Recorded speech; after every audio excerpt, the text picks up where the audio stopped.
Hey, and welcome to Open, the show opening the Bronx and the rest of the world to you. I'm Brittany Aubain covering for Darren Jaime, and today we'll update you on what's happening in and around our borough in New York City. Coming up, we'll explore cutting-edge technologies for detecting and preventing prostate cancer. Next, we'll delve into Ballet Hispánico's Hispanic Heritage Month celebrations, featuring a lineup of performances and events. Then we'll spotlight a nonprofit empowering students with academic support, financial aid, and leadership training to elevate their expectations and open doors to opportunities. Additionally, we'll discuss a program bringing international scholars to the U.S. colleges and universities. Stay tuned for details later in the show. Lastly, we'll have a conversation with the head designer of Border of Scarcity, who will share insights into their brand's inspiration and their personal journey in the fashion industry. So stay tuned, all this and much more is headed your way because we're now officially open.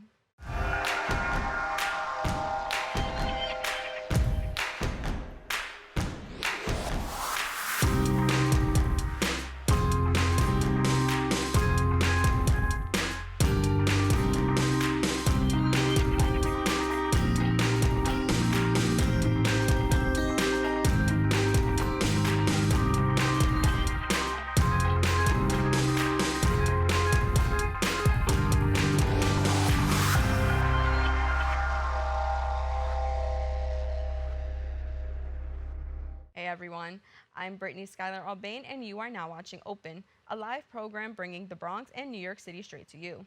Don't forget to stay connected with us via social media at BronxNet TV. Some things have been going on throughout this past week. We'll take you through it with some Bronx updates.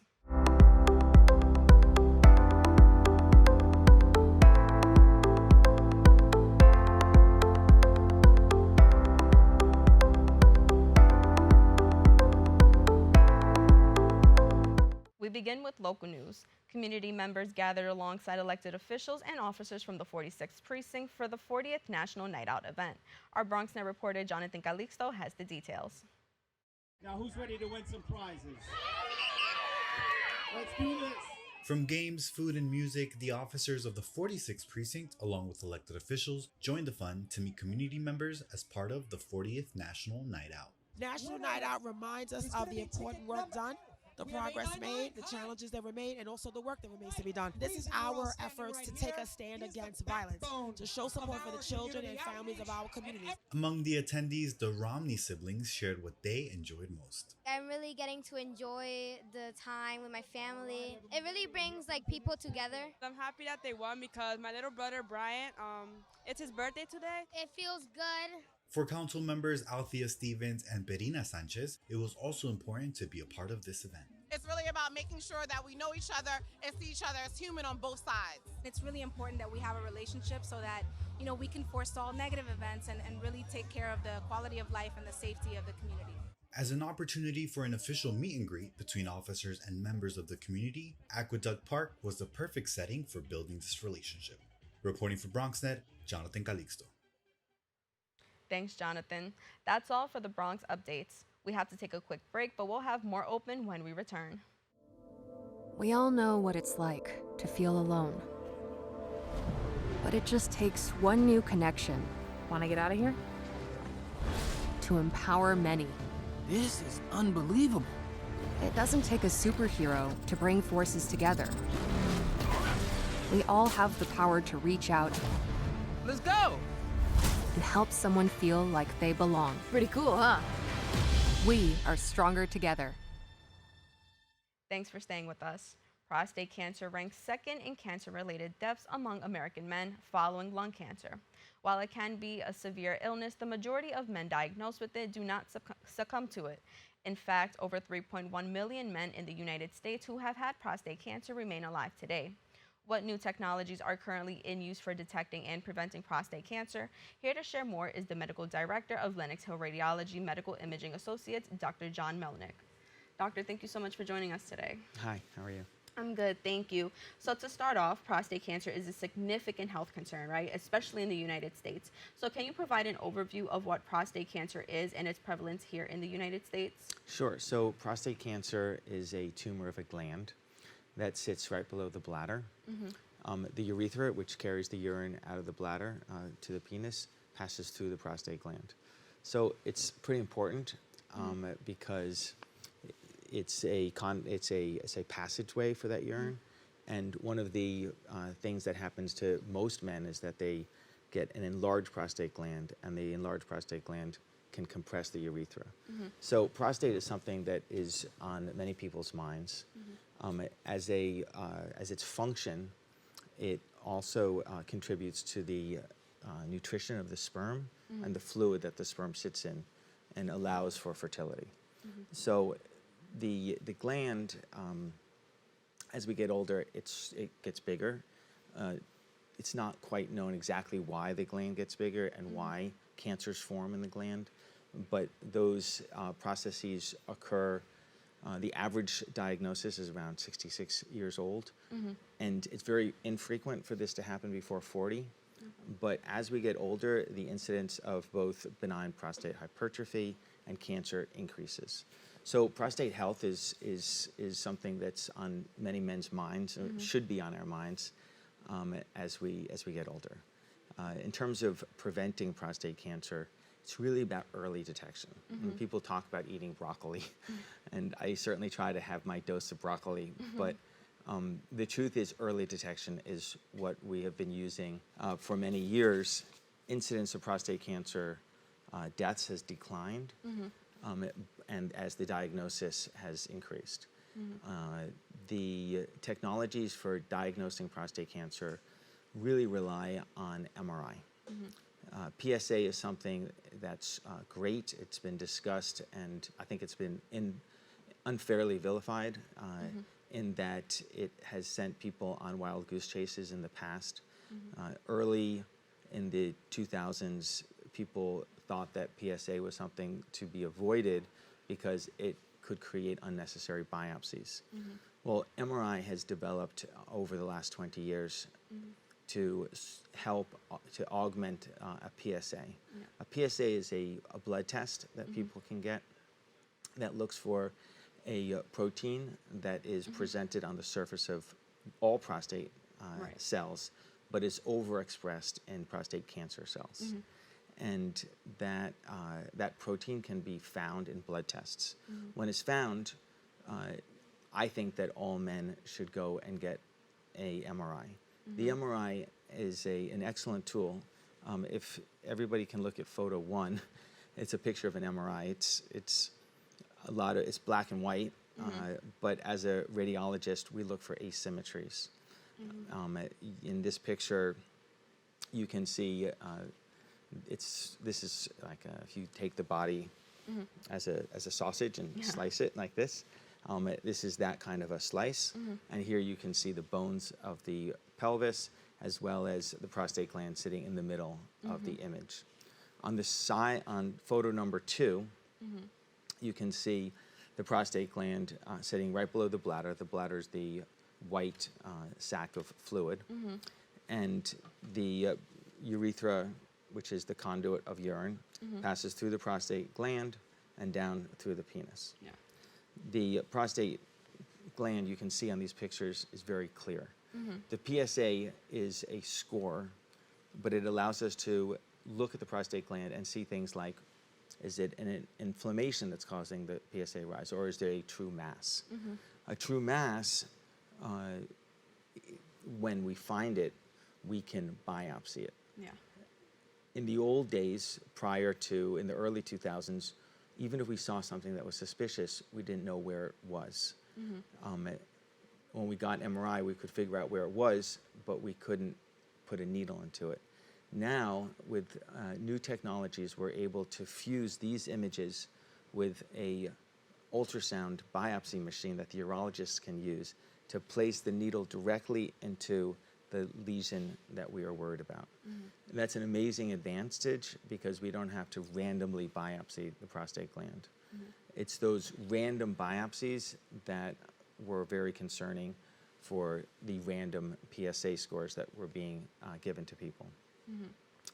The latest technologies are AI, which you see, and this uses a compilation of different MRI techniques and imaging tools to have the computer help us see where the tumors are. This is just another advantage it takes a good radiologist and makes them better. The AI in combination with being able to place a needle directly into the lesion makes prostate imaging an amazing tool for early detection.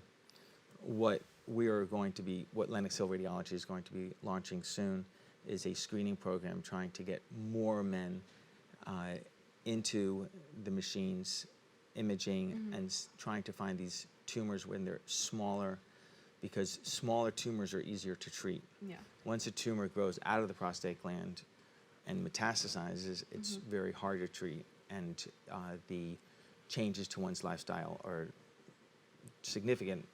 Obviously, it could cause death. Early treatment is a more focal event and can oftentimes prevent this whole process from escalating and causing lifestyle changes. Yeah, absolutely. And I feel like just in this amount of time alone, I've learned so much. You know, you brought up the AI, which, you know, not too long ago, I actually visited Lenox Hill. We did a story on AI in mammograms for breast cancer detection. So it is great to see how it's expanding and it's taking shape in the medical field. Now, we spoke a lot about early detection and what exactly prostate cancer is. But I do want to ask, what are, you know, some of the key risk factors associated with prostate cancer, and why is it more common in certain demographics? So I don't think anybody really knows. Black men tend to have a higher incidence of prostate cancer. Prostate cancer has different forms. It's probably different diseases that we all put under the cloak of prostate cancer. There are very slowly growing tumors. There are very rapidly growing tumors. Similarly to breast cancer, there are many forms of breast cancer, and that's part of why it makes chasing down these tumors so difficult. It also is why early detection is so important, because you don't know which of these tumors is going to rapidly grow, expand, get out of the gland, whether it's breast or prostate, and metastasize to the bones or other places.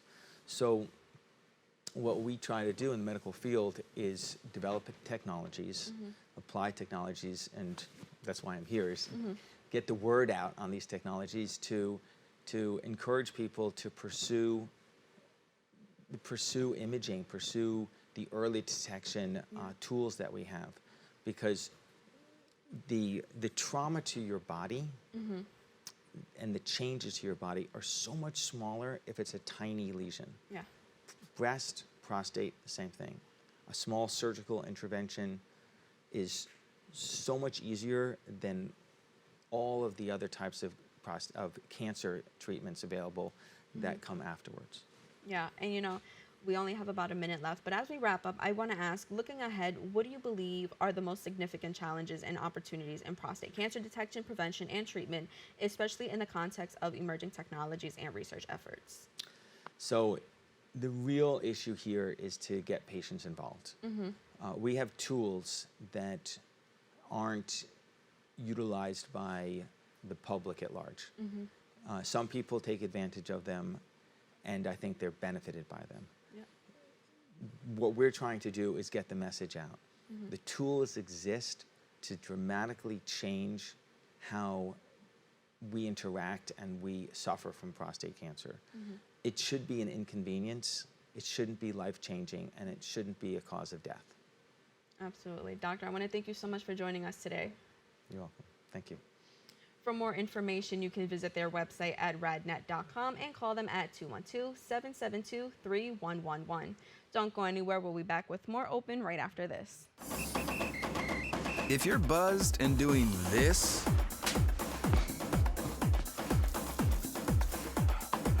to make yourself feel okay to drive, ZWX.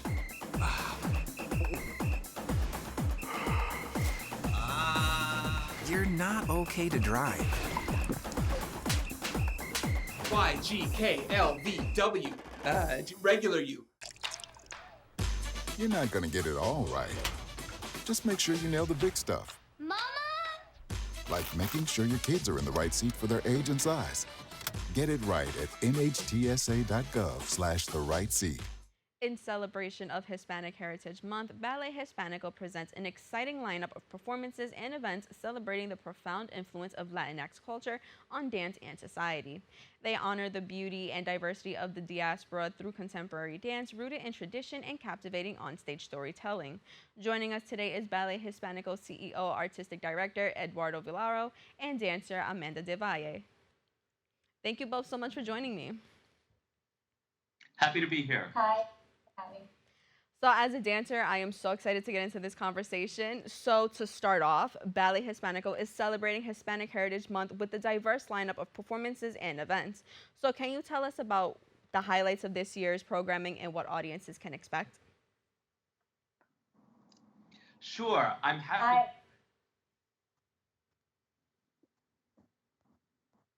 Go ahead, Amanda. If you Sorry. So we have a few events lined up. We're actually on tour at the moment, performing around the U.S. And we have a few works by a few Latinx choreographers, Annabelle Lopez Ochoa, Michelle Manzanales, and Pedro Ruiz. And we actually just finished performing our full-length ballet by Annabelle Lopez Ochoa, Doña Perón in Canada. That's awesome. So Ballet Hispánico celebrates Hispanic Heritage Month on a daily basis. It was founded in 1970 by Tina Ramirez, and she wanted to give access to not only Latin cultures, but to young people who wanted to find themselves in the culture as Latino American. And so we have a broad spectrum of works for this year as we move forward. So for Hispanic Heritage. And when I say that we celebrate Latinidad on a daily basis, that's just by who we are and how we stand for representation. And so this year we have a wonderful tour. We just started, as Amanda said, in Calgary, doing our full tour, which is and why being a work about Aubain is because one of our missions is back some work that's been taken over by non-Latin. So the story of Evita portrayed by her or Madonna by a Latina. Here is a full-length ballet made by a Latina. It makes it and nuanced ways that appropriates our story. It's not the same. So we have the tour, have a repertory program, as mentioned, that highlight of Latin choreographer and continue to show the different of who we are at, because we're not just one, we're many that have of different diaspora. That's awesome. I can't wait to talk about the tour a little later on in this segment. But Eduardo, as the artistic director and CEO of Ballet Hispánico, how do you see the organization's role in celebrating and promoting Latinx culture throughout the year and not just during Hispanic Heritage Month?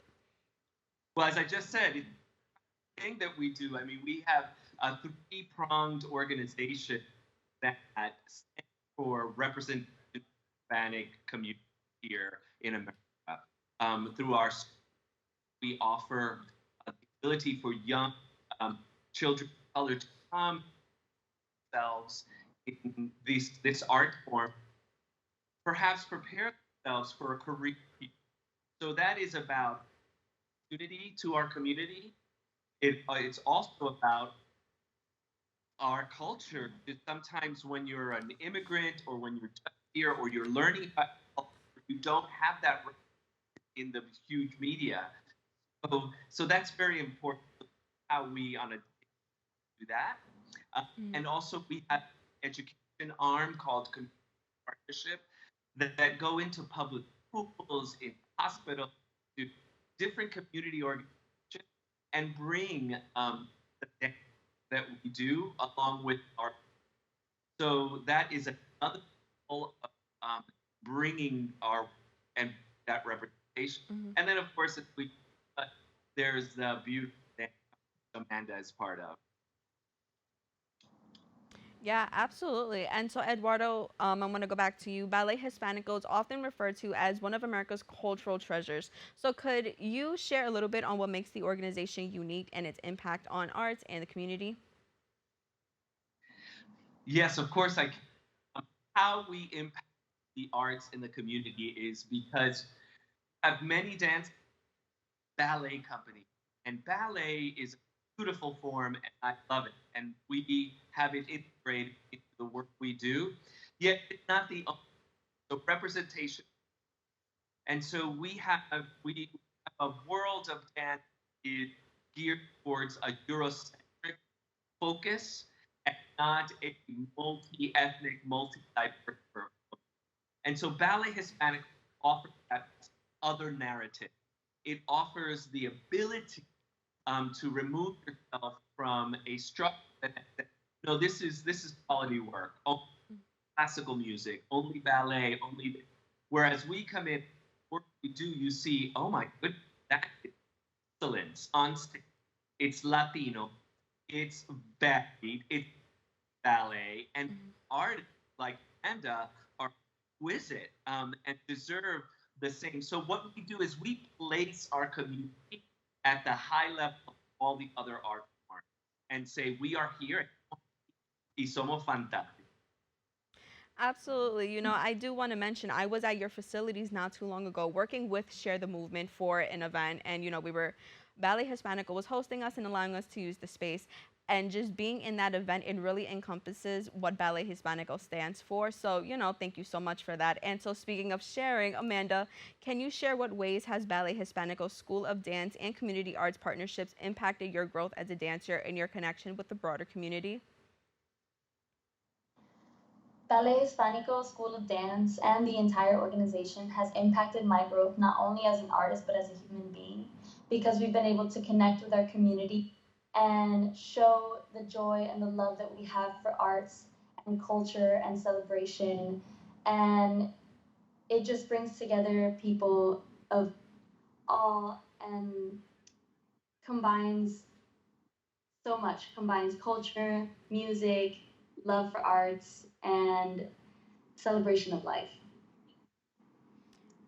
And so, with that, over the years, Ballet Hispanico has provided a platform for underrepresented voices. So, can you share some success stories or initiatives that reflect the organization's commitment to inclusivity and diversity? There's so many success stories. We get to perform in many underprivileged schools where kids don't get to see arts as often as they should, or get to interact with artists, learn different dance styles, learn what it means to be a person of color and just someone who's different. And it's such a blessing to be able to be a part of an organization where we get to go to these communities and share our art form, share knowledge, share wisdom, and just get to see these kids smile. And we do so much more all throughout the US and internationally. That's amazing. Can I that if you Yeah, go for it. Okay, great. So one of the it's not only representation, is inspiration. And I'll tell you a story. We were on tour in Florida, and a woman, a dance teacher, called me from another city in Florida and said, "I have these young Latino kids. They need inspiration. Can you come and teach class?" And I have very little. Don't worry about it. We go. I met who are of course Latino, and we taught class. And I saw this young man. He said, "That's a very talented kid." And I let him know that. He had no prior. 6 years later, he comes to our audition and tells us, if it wasn't for Ballet Hispanic, I would never have been inspired to do my career. That's proactive inspiration. That is giving place to our voices. And then finally, we just had, as part of Hispanic Heritage Month, we just had a Diálogos forum, a conversation at the famous LGBTQ plus A Stonewall Inn because we have to embrace all parts of who we are as Latinos and Mexicanos, and they are our community as well. And so we are able to uplift those voices, and not because you're Latino, but because who you are, as stated. Absolutely. I want to thank you both so much for joining us today. I feel like we learned so much in short amount of time, and your organization is exceptional. So thank you both so much. Thank you so much for having me. For more information, you can visit their website at ballethispanico.org/HHM 2023. Don't go anywhere. We'll be back with more Open right after this. My character, Shazam, knows all about growing up in a family full of teenage superheroes. They're bold. Where's everyone going? To fight crime? Okay. Adventurous. Shazam! There's never a dull moment. And no matter what happens, they'll always have your back. All they need is a place to grow and be themselves. And the best part is, you don't have to be a superhero to adopt a teen. Learn more about adopting a teen from foster care. Visit adoptuskids.org. You can't imagine the reward.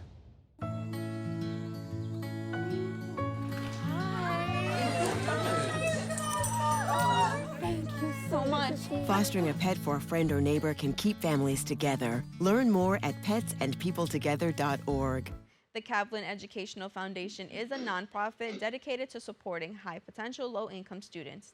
Since its inception, the foundation has consistently guided Kaplan leadership scholars, primarily first-generation college students, to gain admission to the nation's most competitive institutions. Joining us today is one of the Kaplan leadership scholars, Jacqueline Yentumi. Jacqueline, thank you so much for joining us today. Hi, thank you so much for having me. So to start off, congratulations on your acceptance to Wellesley College through the Kaplan Leadership Program. Can you share with us how you felt when you received that acceptance letter, considering your journey as a first-generation college student? I was just overwhelmed. I was really happy and filled with joy. I was just happy to see that my hard work was finally paying off. That's awesome. And so the Kaplan Leadership Program has been instrumental in helping high potential, low income, and underrepresented community college students achieve their academic goals. So could you tell us about your personal experience with the program and how it has supported your educational journey? Being a part of the Kaplan Education Foundation, we are given career, academic, and financial support while the, doing the transfer application process and even after doing the transfer application process, which I think is like super unique in regards to programs. Um, Not only that, but we also are provided a cohort, so with other students who are equally on the same path as you, which really helps in the sense of community. Yeah, absolutely. And as a Kaplan Leadership Program scholar, you've had access to extensive tutoring, academic advisement, leadership and career training, and just a bunch of other resources. So can you tell us about a particular aspect of this support that made a significant difference in your academic success? Yes, I would say the community was a really big part of why I think I was able to succeed up to this point. Being with other like-minded individuals and being a part of a cohort where we're actively supporting one another was really great, especially during such a time like doing applications and applying to different scholarships and overall really competitive schools in the country. I like that you mentioned community because community is so important. And as a new grad college student myself, that community that I had with me was so important to be able to help me make it to that finish line. So with that, for somebody who may not have a community, they haven't found, their people yet, what advice do you have to help them, get in, maybe start networking, start meeting people? I would definitely say be open. Never turn down any opportunity because that is always a learning moment. Don't be afraid to do things you've never done. I know initially it can be really weird and uncomfortable, but everything's a learning opportunity. So you can use that to learn and build on your future skills. That's awesome. And so my notes mentioned that you were initially intimidated by being the only Black woman in many of your computer science courses. Can you share how you overcame this challenge and what advice do you have for other underrepresented individuals pursuing STEM? Um, as a Black woman navigating technology, I realized very early that a lot of the reason why there's just not many of us there in these STEM fields is because we lack the resources, whether it's information or it's education or it's funding. And so with that, I think that kept me really motivated in pursuit of completing the degree that I'm completing now. And so I guess my advice for not only myself, but whoever comes after me would just be to keep going. I know in these spaces it can get really intimidating and uncomfortable, but keeping in mind that you will be the first of many that come across this path and people will use you as an example is really great. So. That is. And so, you also have a strong vision of starting a global nonprofit to educate women of color in STEM and prepare them for the workforce. So, what inspired you to pursue this goal, and what steps have you taken so far to make this vision a reality? Yes. So as I mentioned before, just pursuing my degree in computer science really showed me that there's just a really huge gap and it needs to be closed. And there's different steps that we can take. And one of those steps is just being mentorship groups that are targeted towards women of color.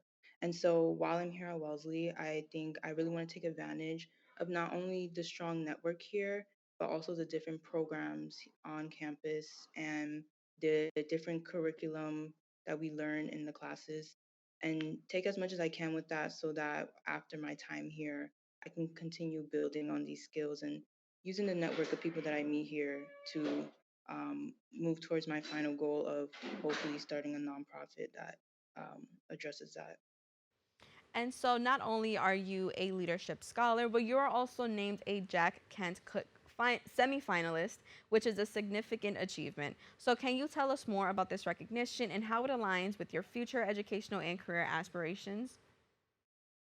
I think just being chosen from such a large number of other community college students who are equally as driven was so huge for me. I think, if anything, it just showed that we all have a specific cause related to our education that we're all driven to pursue and driven to just make a change in general. With that being said, though, I think being named as semifinalist overall just represents like why I'm doing what I'm doing and why I keep pursuit of the degree that I am keeping pursuit of. You know, just having being representation, having people be able to look at my journey and take things from it and do the same is great. Yeah, absolutely. And so, along with everything else you've been doing, and to kind of go back to that community sentiment, you've been involved in mentoring programs like BNY Mellon's Bank's Global Operations and Tech Startup Program and the NYU Poise program. So, can you tell us a little bit about how mentorship has influenced your personal and professional growth, and how do you plan to pay it forward to others? In both programs, I got the opportunity to meet not only professionals from the fields that I was interested in, but also other students who were very like minded and had very similar goals as me. I think in general, the guidance from these professionals and other students really helped me in expanding my personal skills, my social skills specifically, and kind of gave me an idea of what I wanted to do career wise. And so I really appreciate that as well. And again, just connecting back on like representation is really great to have representation because then you can, you see other people doing or going into fields that you potentially have interest in. And it seems like something that is actually doable. And both of those programs served as that for me. So. That's awesome. And so, as you continue your journey at Wellesley College, what are your academic and career goals, and how do you plan to continue advocating for diversity and inclusion in STEM fields? I think for me, I'm really interested in just making the most out of my education here. And so I want to be able to take classes in all areas, not only in technology, but also classes that will help me build those social skills that I need to round people up for my cause to increase the number of women of color in technology. Um, I just think in general, though, being able to meet different people on campus, especially because we come from different backgrounds, is really great. And will aid in my academic and my career goals because now I'm getting a sense of what the real world is like and I can apply that in different places. Jacqueline, once again, congratulations, and I want to thank you so much for joining us today. Thank you so much for having me. For more information, you can visit their website at kaplanedfoundation.org. Don't go anywhere. We'll be back with more Open right after this. One of the deadliest mass shootings in U.S. history at Post nightclub in Orlando. Walking into the building for the first time after the shooting, it was crippling, but it had to be preserved. If you're an ally of this community, speak out. There are more of us together than apart. It is the power of love in its rawest form.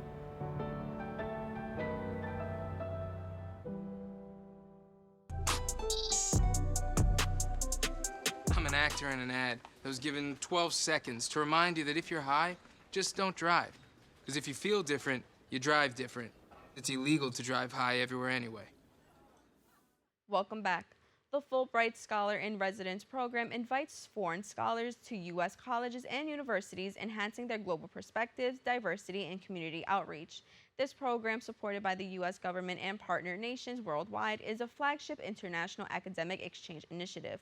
Joining us now is Bronx Community College's Department of Chemistry, Earth Sciences, and Environmental Sciences Chairperson, Dr. Neil Phillip, Lecturer Pramita Sen, and Dean of Administrative Affairs at BVRC, the Director Center for Water Research at Govardhan Eco Village in Palagar, Dr. Sneal Donde. Thank you guys so much for joining us. Thank you. Thank you.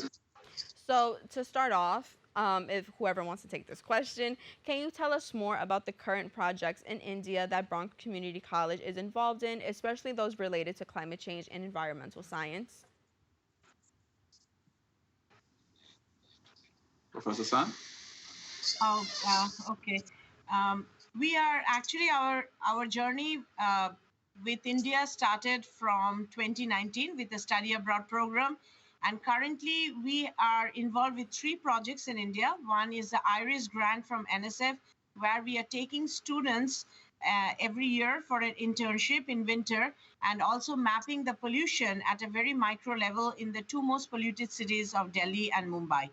The other grants are from the State Diplomacy Grant, which is one from U.S. Consulate in Mumbai, and other one U.S. Consulate in Hyderabad, with which we are installing weather station and conducting environmental science workshop in different higher education institute in the western part and southern part of India. And so with that, can we talk a little bit about how does the partnership between Bronx Community College and the Govardhan Eco Village in India contribute to the institution's mission and goals in terms of sustainability and environmental education? Sure, I can take that question. We first started, as Professor San said, we first started going to the Govardhan Eco Village in 2019 on a sustainability field program, and we installed the first weather station there. So that's like our ground zero for all the collaboration we have done so far since 2019. Right now in India, we have 13 weather stations installed in, I guess, 6 different states. And by the end of this year, we will have 19 installed in 8 states altogether. So that one station in the Govardhan Eco Village jump-started all the future collaborations that we now have with many schools. Even though we haven't installed weather stations in some schools, we have other collaborations with, again, IIT, the top institutions in India, IIT Delhi, IIT Mumbai. We have the grant with an NSF grant. We work with them as well too. So again, so we always go back to the Govardhan Eco Village. We've been back there twice this year already with students. We took 30 students there this year.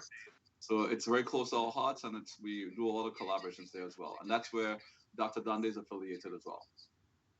That's amazing. And so what are some of the key environmental challenges that Bronx Community College's projects in India aim to address, and how do these initiatives benefit local communities? We are addressing mostly climate change issues and pollution, which is a very vital problem that the major urban cities urban areas are witnessing. And also we are mapping urban heat island and how this pollution are affecting the urban heat island also. And local communities affected, definitely they are we are doing the Environmental Science Day involving students of the schools and local high schools. And the weather station, as Dr. Philip just mentioned, we're installing it. After that installation process, we are having the weather station actually in their phone. The students are downloading the app in the phone. So when they go back home, they can see the weather or how the pollution level is in their campus where they're spending a sizable amount of time. We're doing the same thing with faculties. And this is how it is spreading, because through each student, faculties is going to their families. And everything is coming to the media also. We are broadcasting in the media. I'll ask Dr. Philip to talk about it a little bit more. Thank you, Professor Sen. We've been on, again, what we've done in India, it's been recognized, in India and also in the United States. We were recently on several TV channels. I won't name them, but it has gotten a lot of publicity. And because, again, climate change is a very important thing in aspect of our lives. It affects people in America, in India, Australia, where we also have a lot of initiatives in Australia and Spain as well. So India is just an extension of what we do in other parts of the world as well. But we have a lot of footprints in India.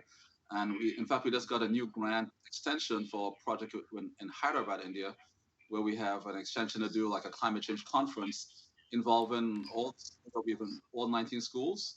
And also even the governor of Qatar is going to be involved in that project as well.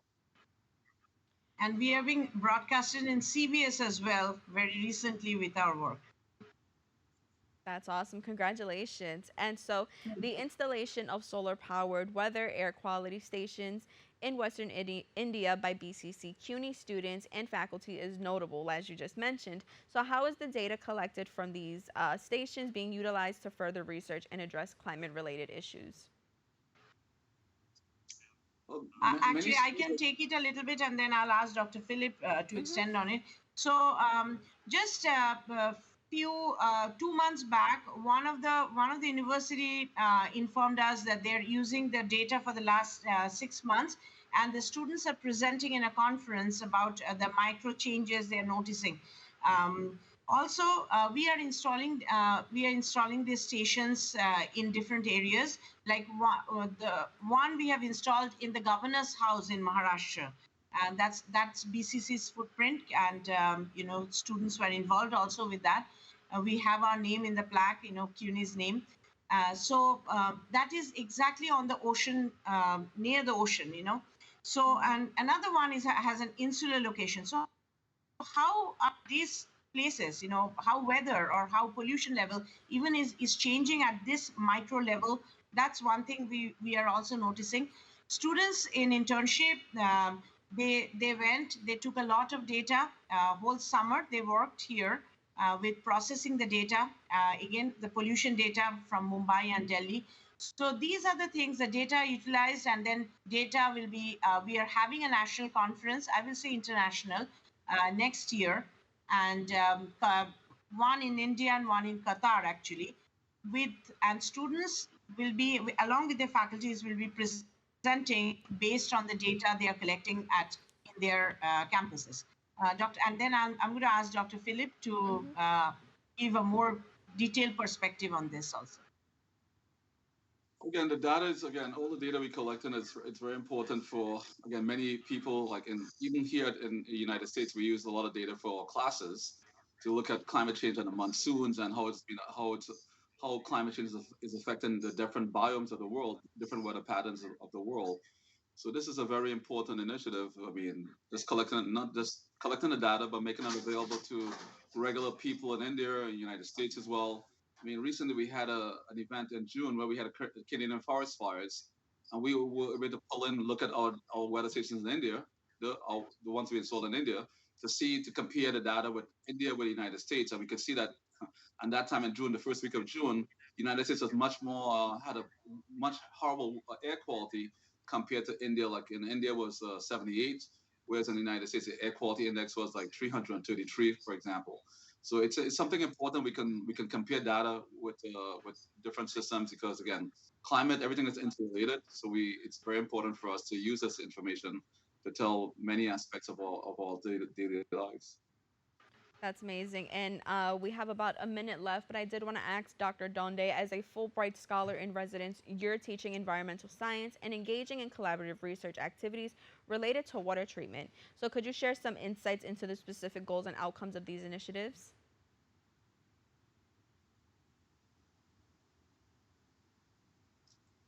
I think you're muted.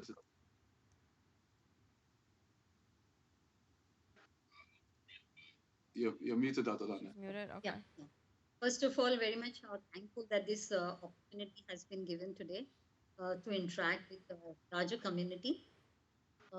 Mainly, I will say that as I am in collaboration with PC for quite some time, and since the time I have understood about the weather station, I feel that the potential of this weather station has to reach to each one, the community, because it has got a lot of potential to be used.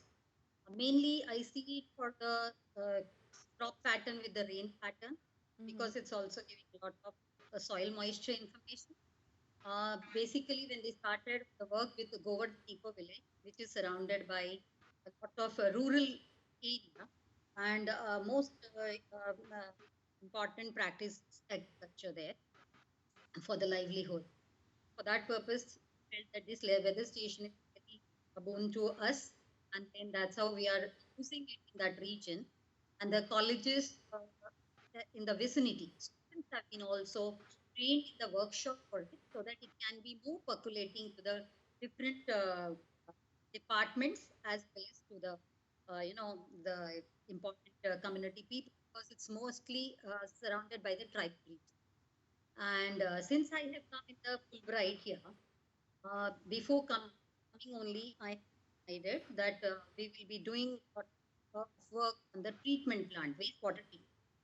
Because as everyone knows, that in India, we are facing a lot of pollution of the, basically because of sewage pollution, directly discharge is happening in the sewage drain in the river. And that's how the condition of rivers have become very bad. And if I go to the review of the world's sewage treatment, still we are waiting to get a right kind of treatment plant where we can get the right for the treatment. So that water which is released in the water after the treatment is meeting with the standards of the river. So my main motive in this Fulbright is to learn about more the treatment plants. Happy that the treatment plant that I've seen in Watts Island, huge one. Right? Such kind of a public sewage plant we don't have anywhere. Yeah. So operations and maintenance which is happening is very high level, and really very appreciating another aspect of it about the energy recovery, which we have never thought of yet while we are doing this sewage treatment, because our main focus is always for the treatment of the water rather than recovering energy or making use of it. But I can understand use it in a manner, even get some energy, gas, that it will be useful for the operation and maintenance of the treatment plant. That is more important to learn from. Yeah, that's amazing. I want to thank all three of you for joining us today. Thank you. Thank you so much. Thank you. We'll be back with more Open right after this.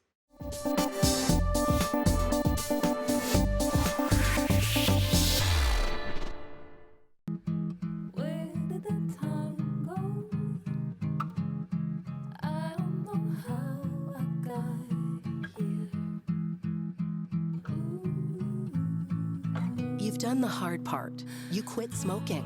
Now do the easy part and get scanned for lung cancer. If you smoked, you may still be at risk, but early detection could save your life. Talk to your doctor and learn more at savedbythescan.org.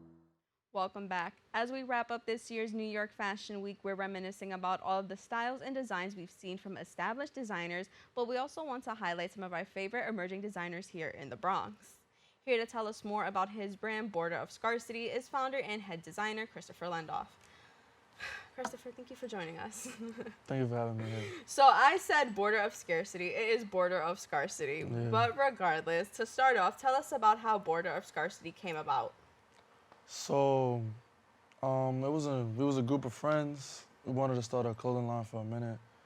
I took the initiative. I actually started it. Everybody else fell back, so it was cool. It was supposed to be Scarcity, and then I went down a rabbit hole on TikTok, and I was like, border of, and then Scarcity. Made it go all together, so I just ran with it, and that's pretty much it. TikTok's gonna get you, let me tell you. But tell me also a little bit about the inspiration behind the name, behind the brand, behind the designs. We're gonna get deeper into that into the interview, but give us kind of an overview of that inspiration. So being from New York, only the strong survive here, so the city gonna leave you scarred, so that's a little play on words, scarcity. From there, it was just like, I got a border of and all that, so I just ran with it. And then took the BOS, made a logo, and just started creating clothes. That's how you do it. So tell me a little bit about the brand's mission overall. Just to motivate the youth for real, because we all come from the same place. Like, if you're from New York, we all come from the same place. So you having that on your chest, like, yeah, border scarcity, like, I'm from here, like, I could rock this, like, feel me? So just motivating the youth to just get out of the scarcity that we're in, for real. Because everybody come from here, so it's real tough. Yeah. And so, you mentioned, like, wearing it on your chest. So are those ways that you showcase the mission throughout your pieces? Pretty much. I want my name on the border, like, border scarcity to be all over. Like, you can read it well enough to know where it's from. Yeah. I want the logo to be recognized, too. So that's definitely, like, one of the missions. Like, yeah, I want you to know where it's from, like. Yeah. Yeah. So also, you just mentioned kind of border of scarcity. What prompted the name? You fell down a rabbit hole. Yeah. But can you tell me also maybe personally, what does that mean to you, maybe to your clientele, to the people you work with? Personally, it was like I wanted to make something different. I wanted to make something unique. I didn't want to go down the same path as other brands. But then again, that's what's trending now. So you got to just take the trend, put your 5 cents into it, make it yours, and just keep going with the flow. Fashion's gonna change regardless. So it was just like, you gotta change it, make it me, stand out, and then go from there. I like the idea that you brought up about trends, because when I spoke to a few designers during Fashion Week, some of them are for trends, some of them are against them, and they're like, designers, we make the trends. So tell me a little bit about your thoughts on trends and almost having to curate your collection to fit into that box. Is that something that you're into, maybe following trends, maybe halfway, maybe not at all? So, I'm on trends, because everything changes. Fashion's gonna change literally every week. So it's like, if you go against that grain, not everybody's gonna see it, not everybody's gonna enjoy it. Right. So if you hop on the trend real quick, it ain't gonna hurt your brand, it's probably gonna make it better. But also, like I said before, if you take that 5 cents, put it into the trend, make it unique, you're making your own trend from there. So it just keeps flowing regardless. I like that. I like that way of thinking. And so speaking of, you had your debut collection drop so far, where you released shorts and trucker hats, which honestly makes the most sense because it was summer. But tell me a little bit about those pieces, those designs, and did you have more designs in mind for an initial release? And if so, why did you go with those? My first idea was to make beanies, but we were in the summer, so I was like, I gotta make a hat that people could wear. So I went with the shorts, I went with the trucker hats. The design, I literally learned off TikTok. TikTok is, you could become a doctor off TikTok. Don't tell them that. So I learned how to use Procreate, which is an app on my iPad, played around with it, made a bunch of swirls, put it on a mock-up. I thought it was cool. So I was like, this could probably sell. So I put a whole bunch of contrast colors that really pop, match, and I ran with it from there. And so, I've kind of seen the feedback on Instagram. I see, things get shared between friends and all that. But tell me a little bit about the feedback from customers. What has that been like? Honestly, that's like that's my biggest, like, I gotta make sure that's top. Yeah. Because the thing about it, since trends change and stuff, if I gotta make sure that my customers come back to me. So I'm gonna make sure as long as possible that I'm gonna feed them good stuff. And then it was like, I just gotta keep making sure they're good. That's pretty much it. Yeah, and I mean, as you mentioned to me, you're working on your fall release, which we do Yeah. have some photos of some mock-ups. But what can we expect, and can one of those things be beanies? Yeah, they're definitely gonna be beanies. I got a 4-pack of beanies. I'm doing gray on gray, light gray. Doing like a royal blue with a light blue, like contrast colors. I want you to see that border of scarcity, like I said before. Doing pink. I know the pink one's gonna go crazy. Doing black with like off-white. Essential colors that you could just, and then in the wintertime, everybody's gonna wear dark colors. Yeah. With those light beanies, with those popping colors, it's gonna go crazy. He said, I want you to see the brand. He said, you're going to see this brand no matter You're what. gonna know where it's coming from. But I also saw some of the mock-ups of your shirts that you have releasing soon. Tell me a little bit about the design behind that. So what happened was, I saw the shirt, and then I was like, let me make something cool out of it. Like, let me see, cause I've seen a lot, like the trends again. They come and go. It's like the graphic tee, the all over size. So I was like, I'ma just run with an idea, brainstormed. I was like, let's take a trip. And there's a show on the back of the tee. In the front of the tee, got a graphic design, pink. I'm a fan of pink. So am I. So it was like those colors pop. I was like, ran with it. That's awesome. Do you have a release date in mind? As of right now, I'm gonna do pre-order, Okay. but I'm not sure. I'm not set on a release date. I just want it as quick as possible. Like, I want to get it out as quick as possible. So I'm maybe mid-October.